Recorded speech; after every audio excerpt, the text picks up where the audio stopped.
কাশ্মীর হামলার পরই ফুঁসে উঠেছে ভারত, বাড়ছে মুসলিম বিদ্বেষ, উৎপাত শুরু করেছে উগ্রপন্থী হিন্দু সংগঠনগুলো।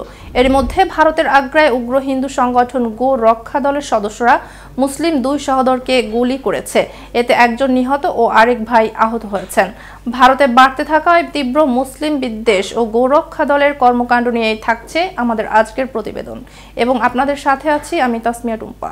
অনিয়ার একাডেমিতে 30% ডিসকাউন্টে নিউজ প্রেজেন্টেশন কোর্স।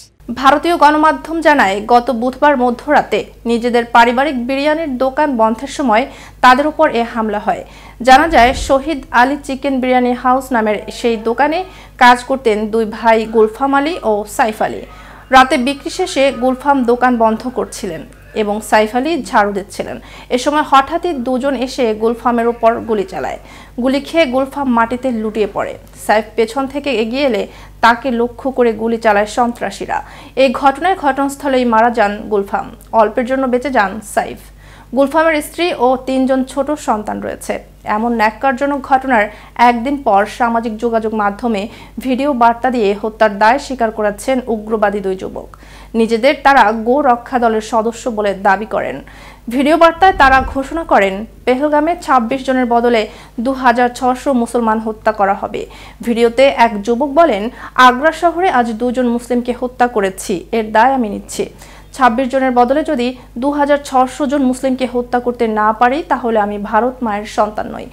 ভিডিওতে ওই যুবকের কোমরে একটি পিস্তল সহ আরও 2টি চাকু দেখা যায়। তার সঙ্গে যে যুবক ছিল তার কোমরে অস্ত্র ছিল। অবাক করার বিষয়, আগ্রা পুলিশ এই হত্যাকাণ্ডের ঘটনাকে ব্যক্তিগত শত্রুতা বলে আখ্যা দিয়েছে। পাশাপাশি পরিচিতি পাওয়ার জন্য তারা এই ভিডিও করেছে বলে পুলিশের দাবি। যদিও এই দুই যুবক হত্যাকাণ্ডটি পেহেলগামের হামলার বদলা হিসেবে ভিডিওতে উল্লেখ করেছে। ভারতের উগ্র সংগঠন রাষ্ট্রীয় স্বয়ংসেবক সংঘ এবং সংঘ পরিবারের সঙ্গে এই গো রক্ষা দলের সংশ্লিষ্টতা রয়েছে। ইতোমধ্যে এই গো রক্ষা দলের বিরুদ্ধে দলিত হিন্দু ও মুসলমানদের উপর বহু হামলা চালানোর অভিযোগ রয়েছে। এদিকে পেহেলগামের ঘটনা কেন্দ্র করে উত্তরপ্রদেশের বাড়িওয়ালারা কাশ্মীরি মুসলমানদের বাড়ি থেকে বের করে দিচ্ছেন। হিন্দু দোকানদাররা মুসলমানদের কাছে পণ্য বিক্রি করতে অস্বীকৃতি জানাচ্ছেন। এছাড়াও দেশটির একটি বিশ্ববিদ্যালয়ের নোটিশ বোর্ডে লেখা হয়েছে, Muslim and dogs are not allowed. এসব ঘটনায় ভারতের পুলিশ ও প্রশাসন একেবারে নীরব। এখন পর্যন্ত তাদের দৃশ্যমান কোনো পদক্ষেপ নিতে দেখা যায়নি। উল্লেখ্য, গত 22 এপ্রিল কাশ্মীরের পাহাড় ঘেরা উপত্যকা পেহেলগামে দেখা গেল অন্য এক চিত্র। সেখানে এক মর্মান্তিক হামলায় এখনো পর্যন্ত অন্তত 27 জন নিহত এবং আরও বহু মানুষ আহত হয়েছেন। অজ্ঞাত বন্দুকধারীরা পর্যটকদের উপর গুলি চালায় বলে জানা গেছে।